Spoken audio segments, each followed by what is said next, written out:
right. Thank you so much. I really want to say thank you to the visionary, the founder of this amazing vision that I know will transform the landscape of the world. I'm not just talking about the nation of Zambia, I'm talking about the landscape of the world. And that's no other than the lady herself, the main lady for the day herself, the one who was courageous to dream, and in whose dream many of us are finding our purpose.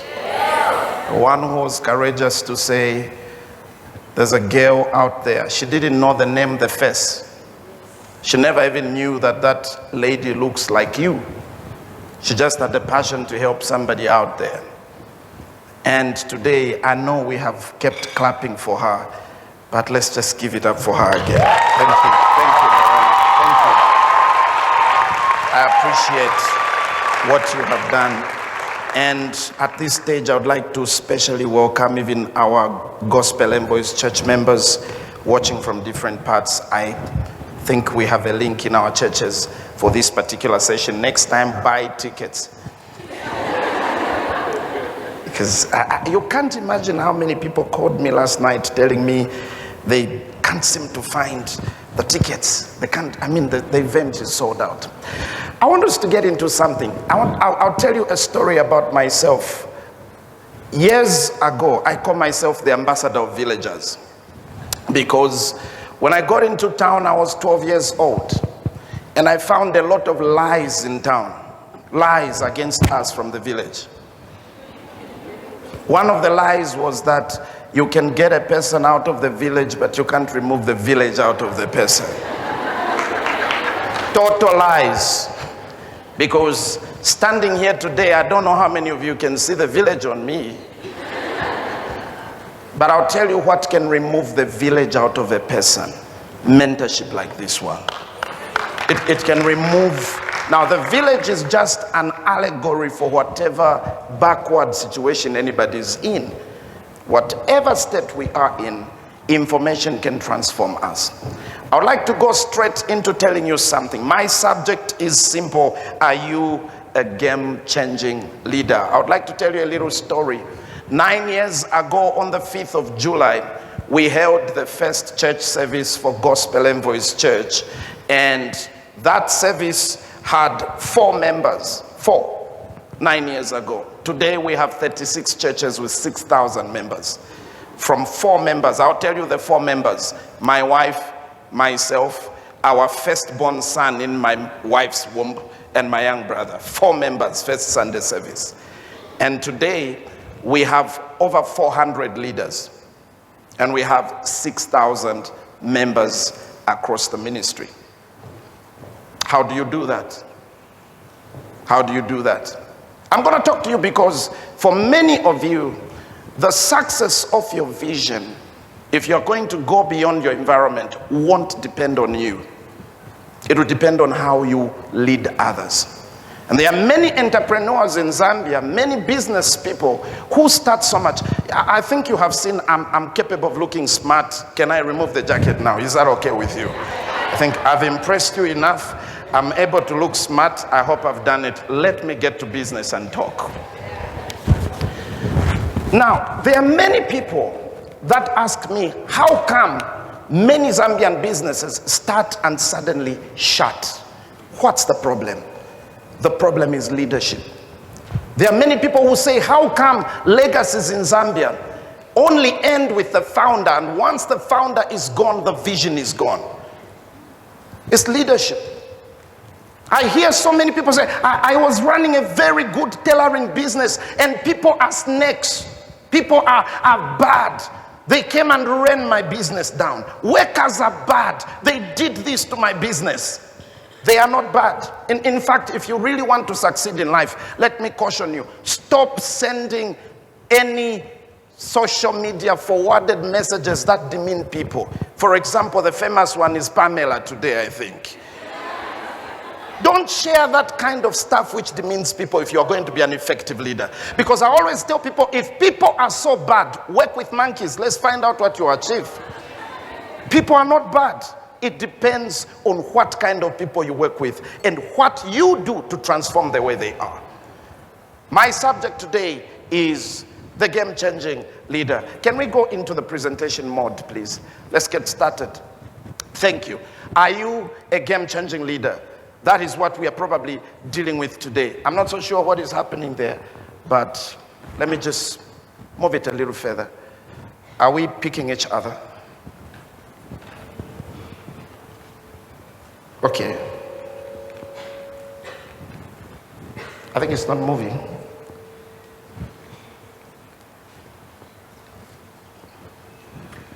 Okay, over there. Thank you. Thank you. I'm from the village after all. Who is Pastor Choolwe? And I thank you, Norena, that you didn't ask me to come and talk about leadership. This is a little too loud. Is it able to go down? The volume, if the volume can just go down. I don't like it too high. Who is Pastor Choolwe? Summary. I am simply a person whose game was changed. That boy you see over there, the boy you see over there, is exactly the one you see standing here. What has changed? Somebody dreamt of a KUPES network without knowing that there's a Choolwe seated in there, doesn't know the struggles of that Choolwe, doesn't know the background they're coming from. Let me tell you a little story of myself. I'm the 8th born of 10 children, 5 guys, 5 ladies, raised by a mother. The day I was born, my father was not at the hospital. My mother gave birth to me, named me on her own, because my father was not even available to give me a name. When he was contacted and told, you have had a child has been born, he said, what sex is it? He was told it's a boy. He said, I already have 4 boys. Find whatever name you give that one. So I happened to be the only one who was named by my mother, and she picked on Choolwe. So when I grew up, I said, what was the motivation behind you picking this name? And she said, I was looking for a name which would mean a package of blessings. And she picked on Choolwe, even if in the natural it means lucky, but she said the extended meaning is beyond that. Okay, now here is something interesting, and I'm telling you this because the responsibility for leadership is actually stronger on women than on men, and I'll tell you why. It doesn't matter who occupies the positions. Positions may be occupied by the men, but influence is with the women. And I'm not saying this because I'm talking to women. Check my messages on Sunday or anywhere else in church. There are some things that you find even in the Bible that when you look at them carefully, you say, what was on the mind of God? Let me get down. Can you imagine that when he's comparing his love and trying to convince you on how much he loves you, he doesn't use a father. He says, can a mother forget her breastfeeding baby? He picks on the mother as the only immediate way he can fully convince you about his love. Wow. As if that's not enough, years later, we are told about this amazing person who was going to come after some years to come and help with the work of the Lord to continue, called the Holy Spirit. Study the Bible. There are 2 people called the helper, a woman and the Holy Spirit. Follow that. Follow it carefully. Now, the normal thing is this. You rarely ask for help from somebody weaker than you. You rarely ask for help from somebody weaker. For God to have said the woman is going to be the helper. I wish I could talk to you about Abigail. I wish I could talk to you about Deborah. I wish I could talk to you about the power that is in a woman for leadership.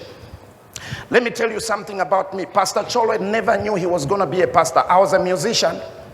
Nothing wrong with being a musician, by the way. I was a musician and playing music, and that was me. Until one dear old lady called Mrs. Johnny. Mrs. Johnny held me in grade 9 and told me, Sonny, whenever you stand on the stage to introduce music, I usually see a preacher. Pray about it. There's something intrinsically within you as women that if you really pay attention to it, it's such a powerful beginning point for leadership. And I hope today I can just provoke the game-changing leader in you. Let me pause and behave like an adult. Norena, I also have something to do for your team. Okay? Yeah. My John Maxwell Leadership Gold program costs $500 per participant. I'll spare 1 week to train 70, any 70 you select.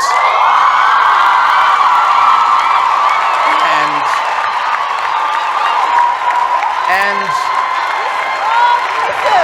we will give them John Maxwell certificates for that particular program.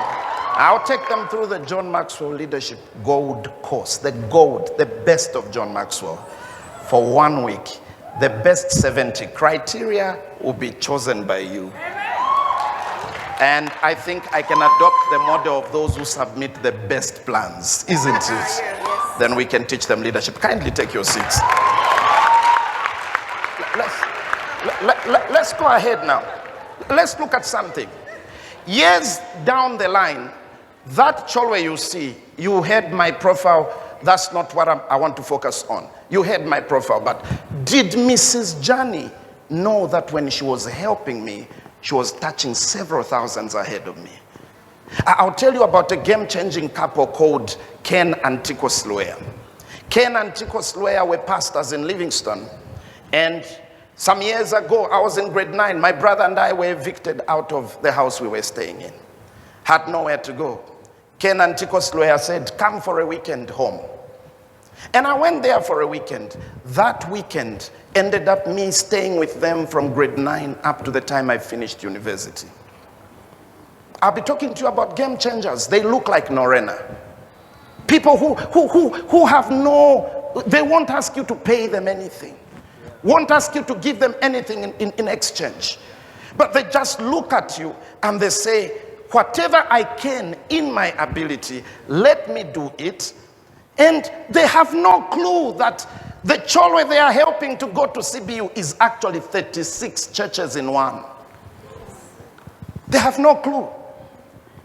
If you're going to forget everything I'll tell you about game-changing leaders, remember this. They don't dream for themselves. They dream for everybody. They dream for society. I'll go through this one. Let's go a little professional. That same Choolwe today is going to talk to you in a very short way, in the following way. And I hope I can be disciplined. Lord, help me. First things first, I'm going to show you some global trends in business and leadership particularly. Then I'll get back to how people find themselves in leadership. Because if you don't grow leadership skills, you are in trouble. Your vision, what is likely to kill it is the failure of leadership. I'm going to show you how people find themselves in leadership. Then I'll give you a few recommendations. First things first, John Maxwell said everything rises and falls on leadership. I believe that statement not because I'm John Maxwell certified, but because it's true. The state of a community, the state of people tells you the state of leadership in their society. The state of our lives is a reflection of the leadership we have chosen over time. In fact, the state of your business is more determined on not on what you have or don't have, but on your leadership.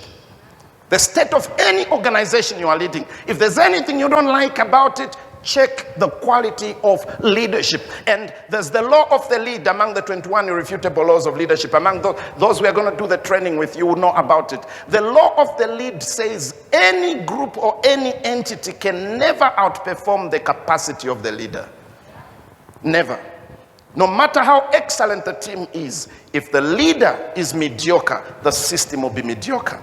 Now, I'm sitting here and I can see dreams all over these tables. I see companies all over these tables. I see so many NGOs. I see so many things all over these tables. But guess what? At the beginning, it will depend on you. But for its continuity, it will depend on your leadership. Because one is too small to attain significance. Two will always be better than one, but who will lead the two is the question this morning. Are you a game-changing leader? The other thing I want you to remember is this. The US government in 1946 set up the Stanford Institute. The job of the Stanford Institute was to research and supply government and business houses with up-to-date information about the business world and the business world globally and everything happening. So our colleagues do not work haphazardly. They have that institute to give them information. Now here is what the Stanford Institute concluded. They said, as you go higher, your success will no longer depend on the knowledge of your product. You may be a good tailor. Once we know about you, we will come in large numbers. Do you know what you are likely to do? You will employ people to do what? To help you service the demand. But at that stage, it will no longer be product knowledge that will determine your success. People knowledge. How you are able to work with people. So as you go higher, as you enter the C-suite, as you become a senior manager in your workplace, as you become a pastor, I'm telling you why some powerful intercessors are mediocre pastors. Sorry for the word mediocre. Lord help me with a clean, holy word. Highly gifted people sometimes fail. You know, this guy is a powerful man of God. This girl is so gifted. She's good at this business. Why is it failing? You don't understand it. The issue is this. At the lowest level, your product knowledge drives success. At the highest level, your people knowledge. And by the way, people will never go with you if they can't get along with you. Never. I want to ask a question, and I'll give somebody a book if you can answer this question. Are leaders born or made?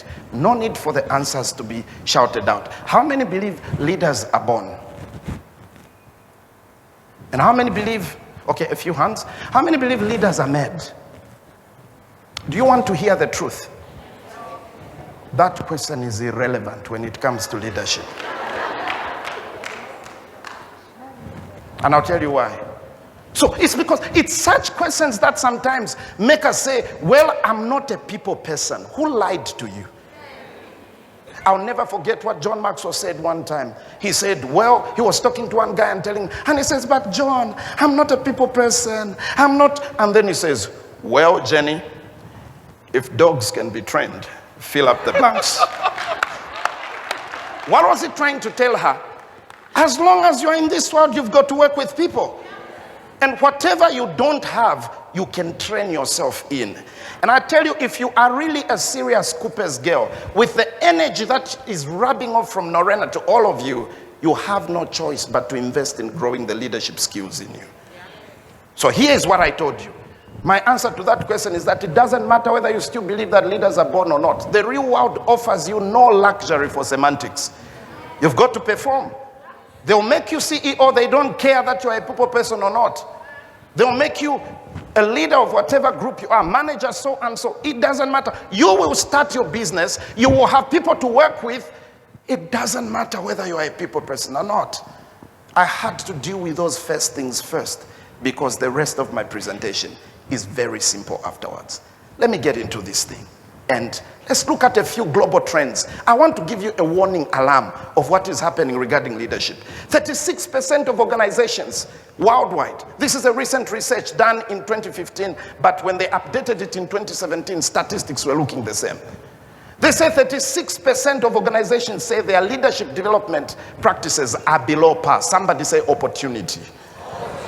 That means there's opportunity in leadership. The next one that they discovered, they say 50% of organizations say their leaders are not skilled to lead their organizations today. They don't possess the appropriate leadership qualities. That means the one who will go for leadership qualities is going in a very top range, lucrative, not explored market called leadership, which we have left for people we believe are meant to be born leaders. And we mistake talking too much, like the way Pastor Choolwe is talking, we mistake it for leadership. Even when it's a necessary skill. Charisma is not the only one. That's why I argued with one author who wrote a book about, I think, about one of our presidents. And in his book, he describes him as a charismatic leader. I wrote to him and said, no, I don't agree with you. This gentleman swept our hearts using humility. Because it's a skill also for leadership. Let's not amplify talking too much or what we call charisma as the only characteristic of leadership. Listen to me. People are not moved by one face. There are different things that move them. And trust me, all over this auditorium, you have some of the characteristics. Let's move on. What was the next thing that was found out? They found out that 71% of organizations say their leaders are not ready to lead organizations into the future. I feel sorry when I find a CEO who says, this company won't have presence on social media. Continue. One day you will have no clients. This church cannot be on Facebook. There will be no one to preach to one day. Listen to me, I've never stuck a poster for any meeting we do. Never. The Holy Spirit rebuked me years ago and told me, why are you wasting money? And you know how he rebuked me? I said, let me lead by example as a pastor. Let me go and help out with sticking posters. And guess what I found out? Oh boy, I put up our poster. A few minutes later at that bus stop, I came back to see what was happening. A witch doctor put his poster next to mine.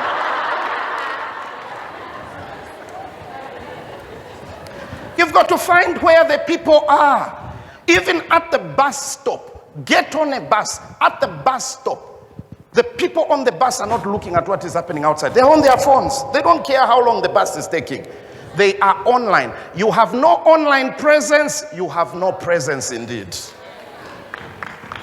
So that is a warning that they gave, that there's only 71% of organizations said their leaders are not ready to take their organizations in the future because they are so rigid. They are so thinking about yesterday. They are so drunk with yesterday's methods. Let me run on. Already I can feel like I've really used too much of my time. The Deloitte team said something very critical. They said 64% say sending leaders to formal tertiary schools, that one there, has not helped their people to develop leadership. They've sent them, they've got the PhDs, they've got the MBAs, they've got all that, but leadership has not been developed. Can I tell you something? Leadership is not something anybody can teach you in class. They can teach you the theories. Leadership is something you practice. So after you hear whatever principles you will hear today, the extent at which you practice them is what will really matter. Here, you lied to yourself that you're not a people person. I'll give you for example. No person doesn't like a smile. So you will train yourself. Yeah, you stand before the mirror and choose the one that looks nice. No, if you want to know that it's possible to learn how to get people hooked to you, ask somebody from the aviation industry. They've employed all sorts of girls. Some of them never knew how to smile. And they taught them to put food on the table here, we've got to smile. Similarly, to move certain organizations forward, you have to learn the smile. You have to learn to make yourself likable. It's a requirement. Now, I'm just giving you a warning here that they have said 64% of organizations said that sending people to school has not helped with leadership. Here is the bigger warning. 84% of organizations expect a further shortage of leadership in the next 5 years. Say opportunity. That means those who stand out as great leaders, those who stand out as game-changing leaders are going to have the lion's share in the industry. Let me run on and just get you where my core message is. Are you aware? Like, for example, guest of honor said, the global population is now rushing to 50-50. And you know that's how come the trend or the requirement, one of the developmental agenda items globally is to have 50% representation of women in leadership positions. Let me warn you, positions are deceptive. We've given them to so many over centuries worldwide and they have failed us. It's because people don't become leaders in positions. Positions don't make leaders. But people can occupy leadership positions. So now, they are asking for 50% participation of women in leadership. And I don't know what happened to Japan. Japan has dropped that. They've said we only have 30% women. I don't know what happened to them. But here is my warning. Opportunities only result in success when they meet preparation. So all these laws are being passed. We must have 50% representation. Representation by who? Are the women we are advocating for ready to take up the positions? Is their preparation taking place? And that is why, trust me, at this stage, I salute you with all my heart for believing in mentorship. Because by being in places like this, you are being prepared for that future. Let me run on to something here. Straight into the main goal of my session is just to empower all of you to become game-changing leaders. And this is the exciting part for me, because now I'm going to be just seeing if I can help you become effective today and tomorrow. It's not enough to be strong today. It's better to be strong also in the way you are positioning yourself for tomorrow and what tomorrow will bring. Let me run on now and run into this. How do people become leaders? Let me show it to you. That is in the positional context. Number 1, by force. Number 2, accidentally. Number 3, by the power of passion and vision. Number 4, by preparation. That there's nothing as annoying as a person preparing to be a misfit of their own destiny.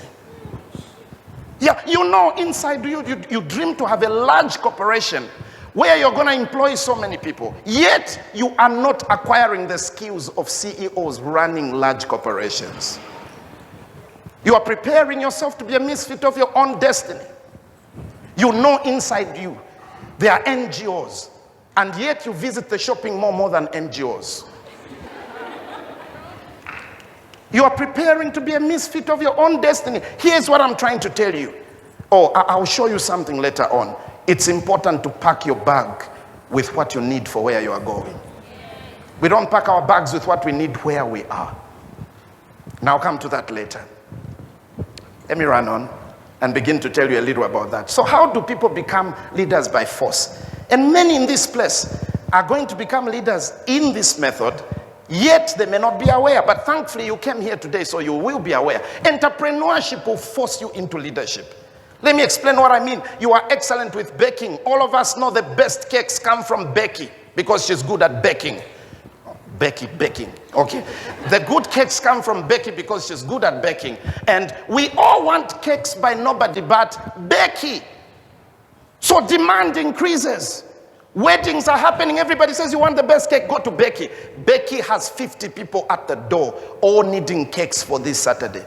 You know what Becky is going to do? Becky is going to advertise for people to come and work with her. Becky has been forced into leadership by her own entrepreneurial brilliance. If somebody never asked her to buy a ticket for KUPES conference 2018, Becky would probably never have known that she needs to learn leadership now while she's servicing 5 clients per Saturday. Because as her business is growing, the success of that business will no longer depend on Becky's personal skills. It will now depend on the people. How frustrating it can be to have a vision and only to have people come destroy it for you because you are not ready to lead them. And that does happen with many businesses. Those are the ones you see forward images about Pamela on social media. Yeah, and everybody is worried. Everybody wants to demean the workers. The workers were not the problem. They found an unprepared leader. And so your lack of preparation became the demise of your vision. Becky, you want that cake business to form outlets all over the country, all over the world, compete on the global stage? As you go higher, remember this, your success will be people-driven. So that entrepreneurial brilliance you have currently, I'm giving you a warning. It will force you into leadership in the positional context. But if you are not prepared for proper leadership to influence people, you'll be shocked. Let me ask somebody here. Yeah, what's your name? What's your name? Stand up. What do you do? What business do you run? I sell handbags. You sell handbags. Okay. How many did you sell last month in August? 22. 22. People have your handbags? Yes, I sell a handbag every day. You now sell a handbag almost every other day. Yes. Great. Do you know when KUPES begins to demand for your handbags, how are you going to service them? I send. They already demand. You send, right? But when the demand is so much, will you manage to go to the bus stop or courier's company to send a handbag all the time? So you will need to learn how to lead a person in KUPES whom you can't see, but they must be able to hear your voice even when they are asleep. Yes. Listen to me. I'm giving an example of her business. She's selling handbags now. If all of you here placed orders for her handbag, She will not manage to attend to you all at once.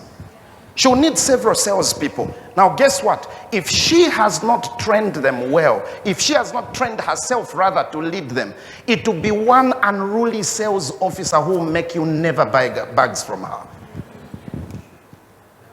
So leadership is not a choice. Leadership is a must. If you're taking notes, I think that's something you should write. Leadership for people who want to leave a legacy is not a choice. It's a must. Please, MCs, you're free to give me a signal when my time is up. Number 2, you are likely to be a leader by the force of your brilliance at work. You are a junior in a subordinate role. You perform so well. Excellent accounts clerk. And I blame organizations for not having leadership courses.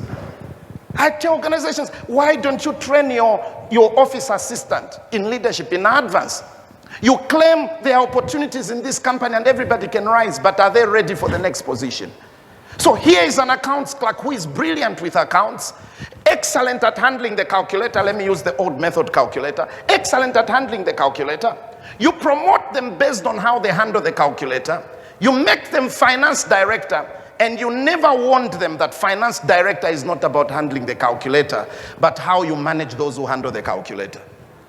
So the person has been forced into leadership by their own performance, yet nobody prepared them that at leadership stage it's not personal performance, but driving personal and group performance. If you are brilliant at work, your brilliance will force you into leadership. Are you prepared? The third scenario, accidental leadership. You have no control on when somebody leaves an organization. They just resign. And sometimes, thank you, sometimes that can be very deceptive, because I've heard testimonies in church, somebody tell me, they gave me a job which I don't even qualify for. I say, oh my God, hey. They gave you a job you don't qualify for. For a Christian, that's a problem. It means you never prepared. Let the lack of qualification be the way they think you look because of where you come from. Yet you have the skill. The gap must not be the skills. No, they gave me, they've elevated me, and I say that company is in trouble. And so, wow, the whole church is celebrating. I'm interceding and say, Lord Jesus. But we hear such testimonies. No, let me take you a step further. Leadership, accidental leadership is so common. And sometimes you are not brilliant, or you are not the best option. Sometimes you are just the convenient option because the organizational structure says this position must be filled up. No, thank you. I heard what I was looking for. That was deliberately designed to give an ouch moment. Because you went and testified. Meanwhile, on their records, they already know where we were just stuck. We didn't have somebody to put, so we just said, let's put that one there. Listen to me. Here is the danger. Whether they put you there as a leader accidentally, as a convenient option or not, guess what? They demand performance. The same way. It happens accidentally. Reality. Let's go to the next way people become leaders. By the power of vision and passion. These visions you have, these dreams you have, I dare warn you in advance, they will pull people. Vision is attractive. There's nothing as attractive as a leader who knows where they're going. Very few of us, imagine you just find the person going, where are you going, Katwishi boy? Let's just go. And you find another one saying, guess what? Pastor Gladys is holding a mentorship session and they just want to go and listen in. You know where you are going. They will follow you. But let me warn you, every passion to improve humanity pulls humanity to it. And when it pulls humanity, whether it stays alive or not, will now depend on your leadership ability. It will now depend on your leadership ability. So these visions, these dreams you have, who is 12 years old in here? Anybody 12 years old? No, 18 is the, okay. Anybody, just accidentally, you chipped in, you made your face look. Who could be 21? 21, quite a number of you. I was 21 years old when it now became clear to me that I would be a pastor. And guess what I started doing? Reading the Bible. And I didn't know that passion to pray was going to pull people one day. Vision always attracts. Now, this vision you have will attract people. The question is, when they come, do you have a plan for them? Do you have a plan on how you're going to lead them? What kind of people will they be? Are you a leader already in preparation because you know you have a vision? Trust me, the kind of visions God is giving us nowadays, especially in places like this, boy, oh, girl, they are so powerful that they will just transform society in an amazing way. But it's not right to hear such and such started an orphanage, Bali Sala. Such and such started a shop. It's just the name now remaining, and the building has been left to lizards and rats. What happened? When the owner left, nobody else caught the vision because the owner occupied the position but did not lead. And there's nothing as frustrating as having a supervisor who is occupying a position yet they are not leading. Let me proceed to the fourth way people become leaders, which is the one that KUPES girls are going to walk into more. By preparation. You've got a dream. You've got where you are going. And because you know where you're going, you prepare because you know where you're going is true. I would rather you don't reach there yet you were prepared than reach there and you're not prepared. Isn't that where Dr. Miles Monroe said, I would rather not have an opportunity and yet be prepared than have several opportunities find me unprepared. Leadership by preparation is the best. There are people in this country that have a problem with Pastor Choolwe and the way he does things. But the issue is this. I'm not preparing for ministry at Zambia level. No, I'm not packing myself like that. So people say, okay, is he a pastor or a businessman? That Pastor Choolwe page has a whole lot of stuff. Not your amens that you bring on the surface. Inbox, I'm attacked left, right, center. Are you a businessman or a pastor? I said, no, I'm a pastor. And they said, no, but so why business admin? I said, it's because there are some of you who won't listen to me. Yes. But because I don't want an MD to go to hell, hey, I better read what he respects. I don't want an MD to go to hell. So if what will make him hire me is strategy execution training, let me go in, train him at what he loves, and we have a common meeting point. So I'm not packaging myself, just listen to me. Listen to me. If Martin Luther King was not a pastor, and yet politicians love him, and come to Zambia, they say pastors must be at church. I don't know where they read these things from. Martin Luther King was Reverend Martin Luther King. But they dropped the reverend and silenced it. He said, I have a dream. It was a pastor who said so. But they will not say that part. You package yourself for where you are going, not for where you are. I wish I could explain Jeremiah 29 verse 11. I did it with the men at Set Apart. I explained Jeremiah 29 verse 11. That scripture is not God assuring you. It's God instructing you. Yeah, what scripture starts? Do you know? Jeremiah 29 verse 11 says, for I know. What scripture starts with for I know? You'd be suspicious of, in fact, you conclude that for sure this is a villager. If I just say, for I greet you, madam. So you don't read verse 11 if you want to understand what God is saying. No wonder many Christians have not understood it for years. It's for I know. It starts with because I know. So what did he say that if I do it, I should be sure it will work because he knows the plans he has for me? Guess what? In the earlier passages, here are the Babylonians, the children of Israel. They are in slavery in Babylon. In fact, when things are not working, that's the best time to prepare. That's the best time to prepare. I'm getting ready to drop the mic. And so, here is a scenario. There are going to be those kinds of leaders.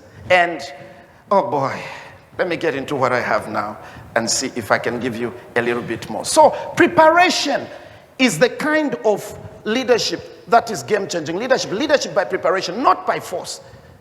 Not convenient options by accident. Not by just the power of vision and dream and then you have people come and nothing else happens. Leadership by preparation is the game-changing leadership. I love the fact that Mizinga said, envision yourself in advance. That's what you do. That's what you do. I remember one time I said, whoa, let me go challenge the church and see if we can do something that we just read from TV and we read from other countries. I said, today, I want to know how it feels to raise 150,000 kwacha in church. Just decided, let me go challenge. I said, guys, do you read how in America somebody did this? Yes. Do you read how in Nigeria somebody did this? Yes. I said, where do you think they find the money? Their own money. Good. There's that orphanage there. I would like us to do something for them. Can we raise 150,000? We raised 300,000. So I discovered that the limitations of the people is the leader's excuse on their behalf. They can't do this. So the leader is not prepared for this level. So the excuse, they can't do this. We've built a church in 4 months. We built a 2,000-seater hall in Chadley in 4 months. And people are asking me, where are the donors? I said, cursed be that person who defined the word donor as a foreigner. A donor can be me donating a John Maxwell course. Donors. A donor doesn't mean a foreigner. I sent Bibles to Malaysia 2 years ago. I made up my mind, I'm going to do stuff from Zambia. This is packaging yourself for where you are going.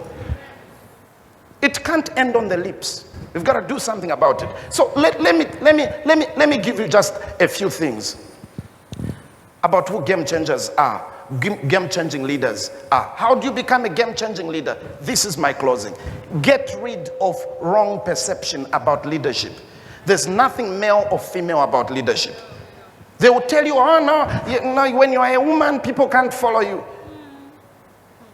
That's a lie. That's a lie. Somebody never followed them, maybe because they were an unprepared leader. There's no male nor female leader, there's just leader. And so sometimes when I find conferences, come and talk to us. We have a conference called Women in Leadership. I say, okay, fine, I'm going to come because it's for women, no problem. However, don't make the women think they need somebody to talk for them. Principles are universal. People respect them, irrespective of gender. Mizinga was here. I could tell you how many men look up to her as a leader.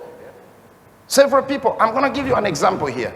And so those are the things I'm going to tell you. If you're going to be a game-changing leader, get rid of wrong perception and programming. Somebody programmed you about leadership. Find out if their programming is true.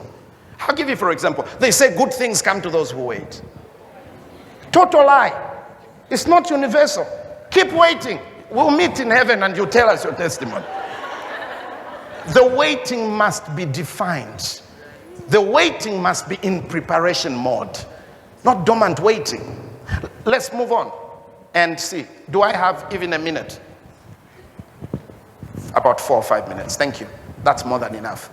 Number one principle for game-changing leaders, they challenge beliefs. They challenge beliefs. Look at that beautiful aeroplane. Okay. Forgive me. Coming from the village like I told you, I had opportunity in 2015 to write exams in my MBA, and somebody told me you can't sit for 5 papers at this professional course offered by Edinburgh Business School, the Heriot Watt University program. You can't sit for 5 papers at once. You are a busy pastor. You are a busy professional. I said, I'm not as busy as you think. The only reason you think I'm so busy is because you have so much time to go even where you're not supposed to go. Yet the higher you go, the more you find out your life should be simplified. If you can't keep it simple, you are in trouble. Get my phone, my movements are predictable, very predictable. They've formed a trail. If I deviate, find out which business meeting I was having or which church leader I was meeting. Very simplified life. I'll never forget how Bishop Oyedepo of Winners Chapel once said, if you take me into Lagos and leave me, I'll get lost. Even when I'm a Nigerian. Because I don't go everywhere. I go where purpose wants me to go. You can't be everywhere. So others tell me, man of God, you are not found where we socialize. I have no time. Oh boy. The time to socialize must be planned for. I have no accidental socialization because my destiny is not an accident. So you've got to get rid of perception. So here I am. I sat for those 5 papers, passed, and somebody bought me a gift, an air ticket on Emirates. And what I didn't know was it was a first-class air ticket. I was so used to sitting in economy. I mean, at the tail of the plane, where there are more bumps. Yeah, that's what I discovered, that the nearer you are to the pilot, the less the bumps. Yeah, I discovered that. I was used. I mean, I was so used just, every bump in the air. I was just so used. Now, here I am, coming from Heathrow and flying to Dubai. My life experience, which I'm about to share with you, just got knocked into my heart, and I'll never forget it. From that day, I started challenging beliefs. I said it doesn't matter whether it was written in America, in Europe, in China, in Asia, in the Middle East, or in Africa. If it's not true, it's not true. While on that flight, we're starting off after a few minutes.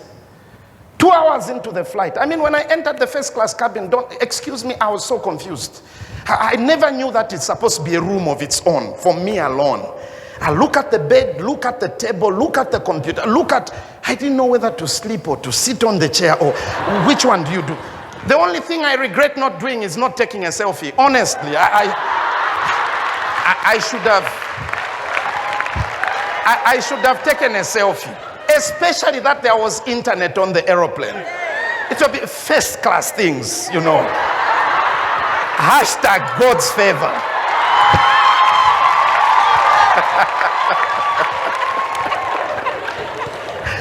So, but 2 hours into that flight, my life got changed. A gentleman called Robert appears. Robert is a coded name. I don't want to mention the captain's name. He says, "Hi, my name is Robert. I'm the captain in charge of this plane." In the little knowledge Pastor Choolwe has, he remembers captain is the lead pilot. Oh my God, I was so attacked by fear like I have never known it before. And without judging my Muslim brothers and those from the Middle East rather, I began to think, we are going to the Middle East. I've heard that there are people who can get on this thing and just bomb this thing. And this guy. And so he says, "You look troubled. Is everything okay?" I said, "I was okay before you came." "So did you say you are the captain?" So I said, "Captain means pilot, right?" He said, "Yeah." I said, "So who is flying this machine?" And then Robert says, "You know what? I'm so sorry. You have internet there. Enter the word cybernetics." I entered that word on the internet and it changed my life. And he told me this aeroplane is going nowhere but Dubai. Even if I died in that seat, the aeroplane will go to nowhere but Dubai. And he said, we program before takeoff. My God. Cybernetics. Cybernetics is the science of communication and automatic control systems in both machines. I was okay with machines. When I saw living things, my heart leaped up. So living things can be programmed. Yes, you can be programmed to think I was not born to be a leader, and no matter what position we give you, you won't lead because of that aspect of cybernetics. You are programmed currently to prosper or to fail. And that's why coming for mentorship was very key, because you are reprogramming and programming so that no matter what life throws at you, the turbulent in the air, you will land nowhere but your destiny. You succeed.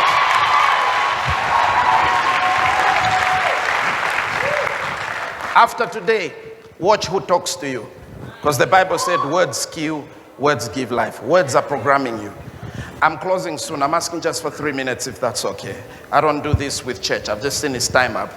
And I'm asking just for 3 minutes. So currently in your brain, there's programming. People have been talking to you, no, be careful. Don't make a lot of money. Men don't marry women with a lot of money. First of all, this thing, the desire for men is a curse. Listen to me, I'm a pastor. I read the Bible well. The desire for men, the unbalanced desire for men was not a blessing, it was a curse. Let me explain what I mean. Go and read Genesis. Before man sinned, male never ruled over female. It was a punishment. Female never desired man. It was a punishment God put. He said to Eve, he said, because of what you have done, you bring to birth in sorrow. Secondly, your desire shall be to your man. It was a curse that you want a man unreasonably, even if he's punching you around, beating you, you want a man. You want whatever looks like a man. It was a punishment. Go and read Genesis chapter 3.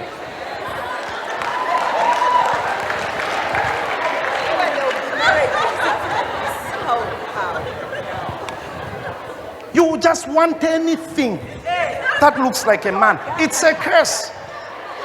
It wasn't a blessing.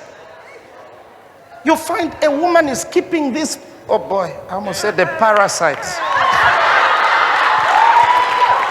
Yeah, that's what makes women get lobola, pay for him, get a loan to pay lobola for him, get a loan to fund a wedding. For this, for something that looks like a man.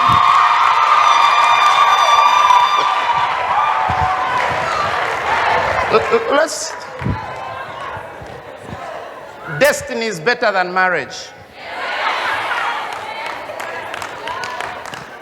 It's better to fulfill destiny and not marry if opportunity does not show up than to marry and fail to fulfill destiny.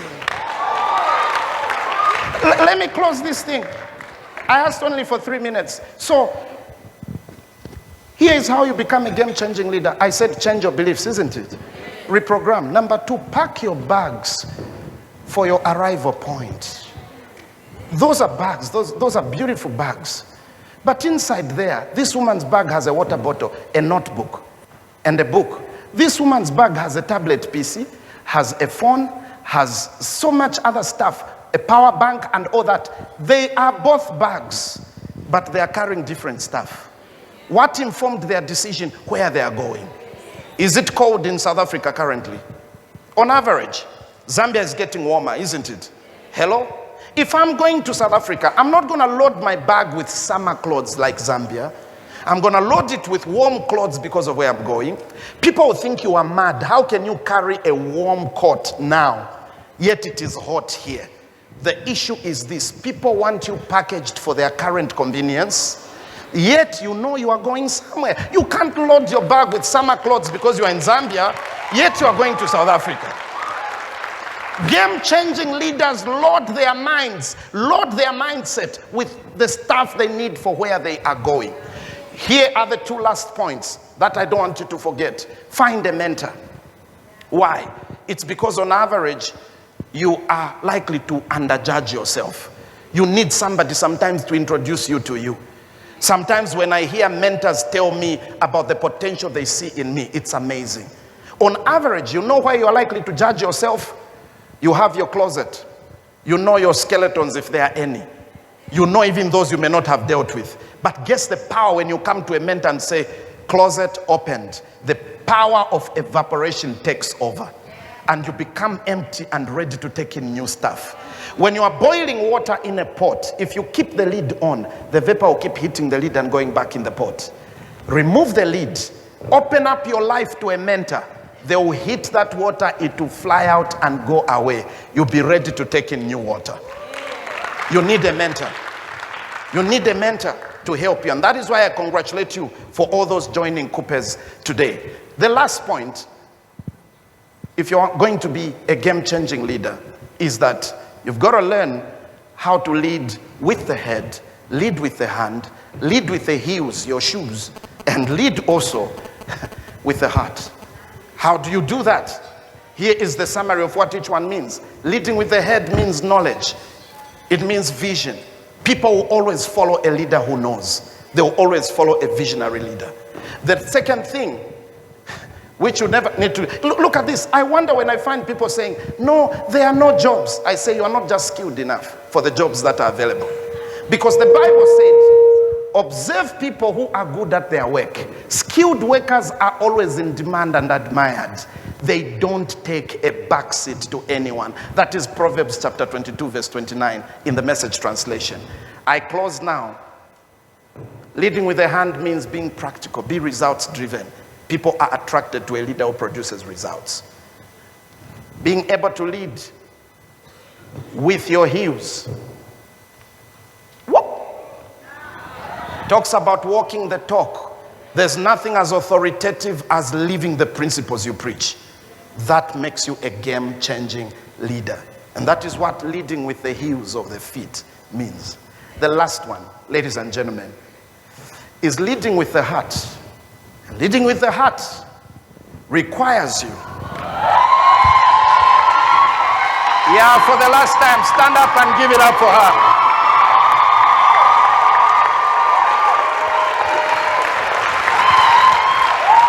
Thank you so much.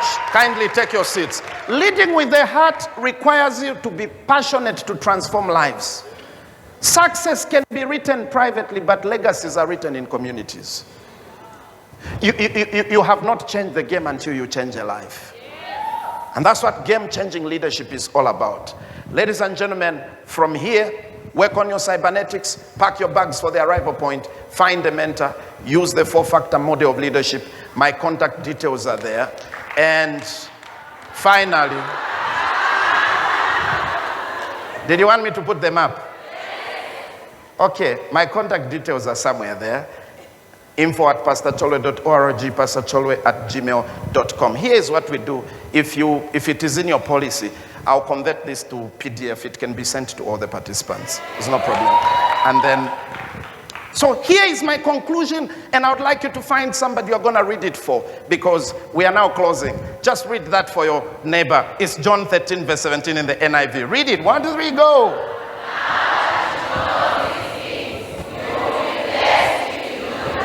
Ladies and gentlemen, thank you.